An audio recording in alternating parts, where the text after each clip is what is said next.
Hello, my dear students. Once again, I welcome you all to our online learning platform. Today, in this video, we will be dealing with the second part of development. But before starting, let me remind you what we have dealt in the previous part. In the previous part, हमने देखा कि development क्या होता है, development की definition क्या है, फिर हमने देखा कि डेवलपमेंट के क्या मेन प्रिंसिपल्स हैं, जिनमें हमने 3 प्रिंसिपल्स के बारे में जाना। पहला क्या था? Different people look for different goals. दूसरा, development for one may not be development for other. और तीसरे में हमने जाना, तीसरे प्रिंसिपल के बारे जाना कि people look for a mix of goals. जब तीसरा मैं बता रही थी तो उस समय मैंने मेंशन किया था कि हम इसे डिटेल में नेक्स्ट वीडियो में पढ़ेंगे। तो आज हम बस वही डिटेल देखने वाले हैं कि मैंने ऐसा क्यों कहा कि पीपल जो है वो मिक्स ऑफ गोल्स की ओर देखते हैं। सी, नो डाउट कि इनकम जो है वो मोस्ट इम्पॉर्टेंट गोल होता है डेवलपमेंट का। पैसे ज़िंदगी में बहुत मायने रखते हैं, पर आप खुद बताओ, क्या पैसा ही सब कुछ है? Literally I don't think so. पैसा सब कुछ नहीं होता है।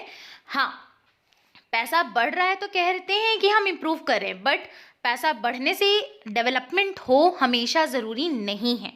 जैसे कि फॉर एग्जाम्पल आप एक चीज़ देख लो, जॉन एक सॉफ्टवेयर इंजीनियर है जो कि ABC टेक्नोलॉजीज़ में काम करता है दिल्ली में।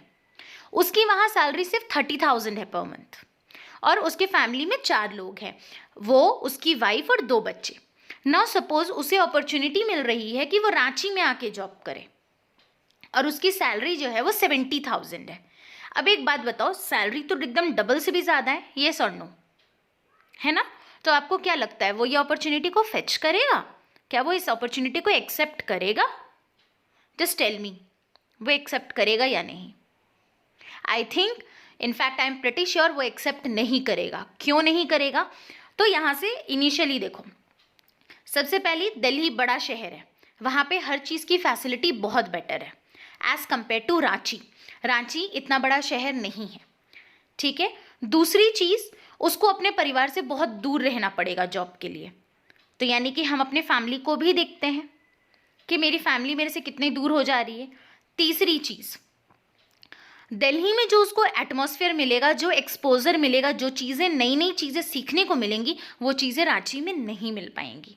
नो डाउट रांची भी डेवलप हो रहा है, there is no issue with that, but फिर भी कहीं ना कहीं दिल्ली फार मोर डेवलप्ड है एज़ कम्पेयर टू रांची। तो कहीं ना कहीं एक्सपोजर जो है वो वैरी कर जाएगा।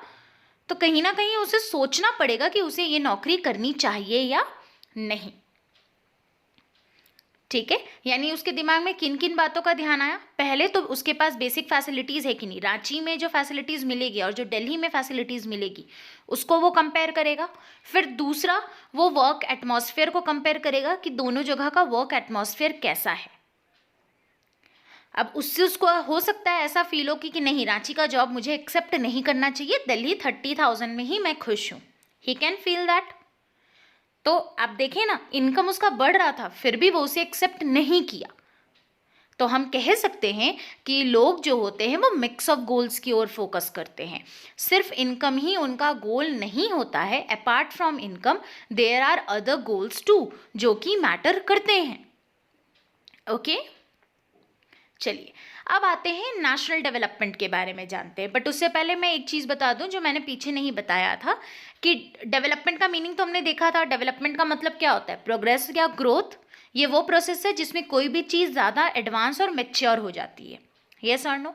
अब देखो, डेवलपमेंट जो है वो इंडिविजुअल लेवल पे भी होता है और नेशनल लेवल पे भी होता है। मतलब किसी एक इंडिविजुअल के लिए भी होता है, जैसे आपके लिए ही हो सकता है। मैंने पिछले एग्जाम्पल में भी बताया था, पिछले वीडियो में भी ये समझाया था कि किसी एक के लिए डेवलपमेंट का मतलब कुछ और होता है, पर नेशन के लिए कुछ और होता है। जैसे हमने गवर्नमेंट का वहाँ एग्जाम्पल लिया था, तो वैसे ही हम इंडिविजुअल डेवलपमेंट्स तो देखते ही हैं, पर इन सबके ग्रुप ऑफ इंडिविजुअल को मिला करके जब एक देश का बन जाता है तो वो कहलाता है नेशनल डेवलपमेंट। क्या कहलाता है?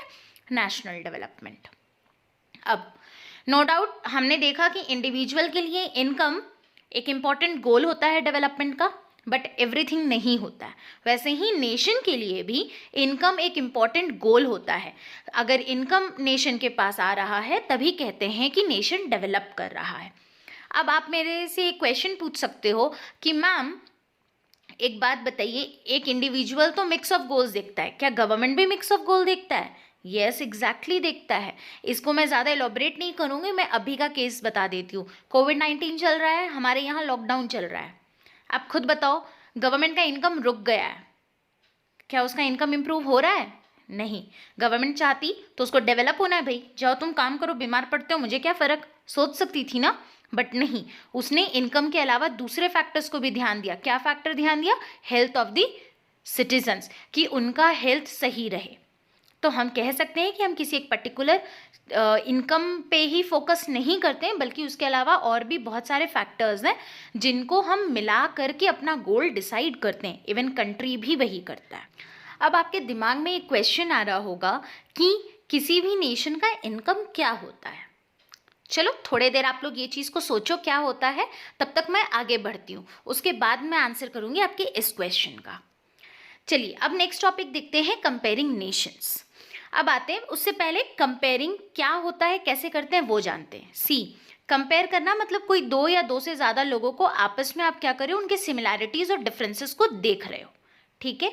अब आप कंपेयर किस बेसिस पे करते हो, तो वो डिपेंड करता है कि आपका कंपेयर करने का पर्पस क्या है। जैसे कि फॉर एग्जांपल मान लो आप एक टीचर हो और आपको कैंडिडेट्स चाहिए जो ऐसे राइटिंग में पार्टिसिपेट कर सके, तो आप अपने स्टूडेंट्स को किस बेसिस पे कंपेयर करोगे? इस बेसिस पे कंपेयर करोगे कि कौन ज़्यादा क्रिएटिव राइटर है, किसकी हैंडराइटिंग ज़्यादा अच्छी है, और कि कौन है ऐसा जो कि ज़्यादा अच्छे से सोचता है और पेपर में उन बातों को प्रेजेंट कर पाता है। यस और नो? यही चीज़ आप कंपेयर करोगे उसका। ये तो नहीं देखने जा रहे हो ना कि उसका हाइट क्या है, उसका वेट क्या है, नहीं। तो आपका पर्पस जो है कंपेयरिंग का, वो डिसाइड किया कि आप किसे कैसे कंपेयर करोगे। ओके, वैसे ही कंट्रीज़ को भी कंपेयर किया जाता है, और कंट्रीज़ को कंपेयर करने के लिए जो सबसे इम्पॉर्टेंट एट्रीब्यूट यूज़ होता है उसे हम इनकम कहते हैं। क्या कहते हैं? इनकम। और नॉर्मली माना जाता है वैसा देश जिसका इनकम ज़्यादा है वो ज़्यादा डेवलप्ड होता है, और जिसका इनकम कम है वो कम डेवलप्ड होता है।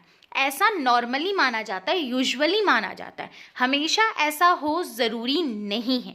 अब आप बोलोगे मैम आप ऐसा क्यों कह रही हैं, तो मैं समझाती हूँ, बट बिफोर दैट पीछे वाले आपके जो क्वेश्चन है उसका आंसर कर दूँ कि देश का इनकम क्या होता है। तो बेसिकली जो देश का इनकम है वो सम होता है, एडिशन होता है। किसका एडिशन होता है? तो उस देश में जितने इंडिविजुअल रह रहे हैं उनके इनकम के एडिशन को हम नेशनल इनकम कहते हैं या इनकम ऑफ अ नेशन कहते हैं। ओके, जैसे एग्जाम्पल देखो, एक कंट्री ए है जिसका पॉपुलेशन 100 है, और मान लो उन 100 पीपल के इनकम को मिला करके टोटल एडिशन आता है $5000, तो उस देश का इनकम क्या होगा? $5000। ओके, क्लियर है ये चीज़? अब एक चीज़ और, मैंने यहाँ डॉलर क्यों यूज़ किया है, रुपी क्यों नहीं यूज़ किया, यूरो क्यों नहीं किया? तो वो इसलिए कि जब भी हम इंटरनेशनल लेवल पे बात करते हैं और देशों को कंपेयर किया जाता है तो वहाँ पर डॉलर ही यूज़ किया जाता है। डॉलर यूनिवर्सल एक्सेप्टेड आपकी करेंसी है। कोई भी देश हो, जब आप कंपेयर करते हो, जब आप फॉरेन एक्सचेंज करते हो, तो वहाँ पर डॉलर ही यूज़ होता है। क्लियर है? चलिए तो फिर आगे बढ़ते हैं। वैसे ही जैसे नेशनल इनकम होता है, वैसे ही एक और काइंड ऑफ इनकम है जिसे हम पर कैपिटा इनकम कहते हैं। पर कैपिटा इनकम मतलब प्रति व्यक्ति आय, पर पर्सन ऑन एन एवरेज उस कंट्री में कितना कमा रहा है, इसे हम नॉर्मली एवरेज इनकम भी कहते हैं। ये कैसे निकाला जाता है? तो कुछ नहीं, जो नेशनल इनकम आती है ना उसको डिवाइड कर दिया जाता है वहाँ के पॉपुलेशन से। जैसे पीछे हमारी आई थी कितनी, $5000, वहाँ पे पॉपुलेशन कितना था? 100। तो $5000 को जब आप 100 से डिवाइड करोगे तो जो वैल्यू आएगी क्या आएगी? $50। तो $50 क्या है? पर कैपिटा इनकम है। मतलब हम एवरेज में बात करें तो लगभग उस देश में हर कोई $50 कमा रहा है। ओके, अब मैंने कहा कि इनकम एक इम्पॉर्टेंट एट्रीब्यूट है पर सब कुछ नहीं है, तो दिस इज ट्रू फैक्ट। क्यों? तो देखो एक एग्जाम्पल लेती हूँ मैं। यहाँ पे एक कंट्री ए है, मान लो उसकी पर कैपिटा इनकम $1.2 ट्रिलियन है। ये सॉरी, ये पर कैपिटा इनकम नहीं है, ये वहाँ की नेशनल इनकम है। वैसे ही कंट्री बी है, इसकी नेशनल इनकम $1.5 ट्रिलियन है। दो देशों की है। अब आप बताओ कि इन दोनों में ज़्यादा डेवलप कौन है? शायद आप कहोगे कंट्री बी, बट ज़रूरी नहीं है। मान लो कि कंट्री बी की इनकम जो है वो $1.5 ट्रिलियन है, बट वहाँ का पॉपुलेशन 1000 है। ओके, वहीं कंट्री ए में भले ही नेशनल इनकम $1.2 ट्रिलियन है, बट वहाँ का जो पॉपुलेशन है वो मान लो कि आपका सिर्फ 500 है। पॉपुलेशन वहाँ का कम है, तो भले ही उनका नेशनल इनकम कम है, बट फिर भी वहाँ अगर आप पर कैपिटा इनकम आइडेंटिफाई करोगे तो पता चलेगा वो ज़्यादा है, यानी वहाँ के लोग ज़्यादा वेल ऑफ हैं as compare to the country B, भले ही उनका नेशनल इनकम ज़्यादा है। ठीक है, वैसे ही पर कैपिटा इनकम भी अप्रोप्रिएट नहीं होता है। क्यों? वो इसलिए कि पर कैपिटा इनकम तो 100 लोगों का एवरेज बताया, यस और नो, पर मान लो उस 100 लोग में उस देश में क्या है, 80 लोगों की इनकम बहुत कम है। ठीक है, मान लो 80 लोगों की इनकम सिर्फ $10 है, 800 हुआ। बाकी जो 20 लोग थे उनकी इनकम मान लो आपकी कितनी हो गई, 5 पॉइंट समथिंग होगी। Okay, like this. तो क्या वो देश सही में डेवलप हो रहा है? ऐसा देश जहाँ पे गरीबों की संख्या बहुत ज़्यादा है, क्या उस कंट्री को हम डेवलप कहेंगे? नहीं, नहीं कह सकते। इसलिए हम कह सकते हैं कि इनकम ही सिर्फ एक एट्रीब्यूट नहीं होता है, बल्कि इनकम के अलावा और भी बहुत सारे एट्रीब्यूट्स हैं जिन्हें हमें कंसिडर करना होता है for comparing the Nations. Okay, चलिए इन्हीं में से कुछ इंडिकेटर्स के बारे हम लोग पढ़ते हैं। सबसे पहले है gross domestic product. Gross domestic product क्या होता है? तो आपकी कंट्री में जितना प्रोडक्शन हुआ है गुड्स एंड सर्विसेज का एक साल में in the sense accounting year में, अकाउंटिंग ईयर मतलब कि इस साल के अप्रैल महीने से लेकर के नेक्स्ट ईयर के मार्च महीने तक जो आपका प्रोडक्शन हुआ है 1 अप्रैल से लेकर 31 मार्च, जैसे कि 1 अप्रैल 2020 से लेकर के 31 मार्च 2021 तक जितना प्रोडक्शन होगा उसे हम ग्रॉस डोमेस्टिक प्रोडक्ट कहते हैं। क्या कहते हैं? Gross domestic product. याद रखना, इसके मॉनेटरी वैल्यू को कहते हैं। वैसे ही एक और टर्म है जीएनपी। अगर मान लो आपके देश में जितना प्रोड्यूस हुआ है उसमें हम एक्सपोर्ट और इंपोर्ट को भी ऐड कर दें तो उसे हम जीएनपी नहीं तो ग्रॉस नेशनल प्रोडक्ट कहते हैं। क्या कहते हैं? Gross national product. क्लियर है? नेक्स्ट एक और इम्पॉर्टेंट एट्रीब्यूट है, जब हम कंपेयर करते हैं कंट्रीज़ को तो वो भी देखते हैं कि वहाँ के लोग कितने पढ़े लिखे हैं, वहाँ की लिटरेसी रेट कैसी है। लिटरेसी रेट क्या होता है? तो प्रपोर्शन ऑफ लिटरेट पॉपुलेशन, मतलब 7 या 7 से ऊपर उम्र के जो लोग लिटरेट हैं उनका जो प्रपोर्शन होता है उसे हम लिटरेसी रेट कहते हैं। लिटरेट मतलब कि कितनों को पढ़ना लिखना आता है। अगर मैं बात करूं तो पहले माना जाता था कि अगर कोई बंदा सिग्नेचर कर सकता है तो वो लिटरेट है, पर अब डेफिनेशन चेंज हो चुका है। अब मानना है कि अगर कोई पर्सन 3 स्टैंडर्ड तक पढ़ लिया है, मतलब प्राइमरी एजुकेशन उसका डन है, तो उस केस में वो लिटरेट कंसिडर किया जाता है। क्लियर है? तो ये कुछ फैक्ट इंडिकेटर्स हैं जो कि देखे जाते हैं जब हम कंट्रीज़ को आपस में कंपेयर करते हैं। इसलिए हमेशा याद रखोगे, इनकम ही सिर्फ कंपैरिजन का एट्रीब्यूट नहीं होता है, there are other indicators too. So I think आपको समझ में आ गया है यहाँ तक। आज हमने देखा कि सिर्फ इनकम ही गोल नहीं होता है, बल्कि इनकम के अलावा और भी बहुत सारे गोल्स होते हैं, इसलिए इंसान जो है वो मिक्स ऑफ गोल्स की ओर देखता है।